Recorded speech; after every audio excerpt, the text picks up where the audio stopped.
اچھا ایک بات میں یہ بھی بتا دوں، یہ میں نے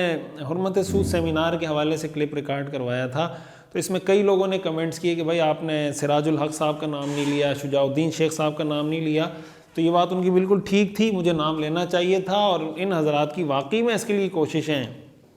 جہاں حضرت سب سے بڑی جو کوشش ہے وہ تو مفتی تقی عثمانی صاحب دامت برکاتہم کی ہے، مولانا فضل الرحمان صاحب نے بھی اس کے لیے کوشش کی، سراج الحق صاحب نے بھی کوشش کی، تنظیم اسلامی کے حضرات نے بھی کوشش کی، تمام اسلامی تنظیموں نے اس کے لیے کوشش کی ہے، اور تمام کا شکریہ، تمام نے جو کوشش کی، اللہ تعالیٰ سب کو بہت بہت جزائے خیر عطا فرمائے، اور اللہ تعالیٰ ان سب کی کوششوں کو قبول کر کے حقیقی معنوں میں ہمیں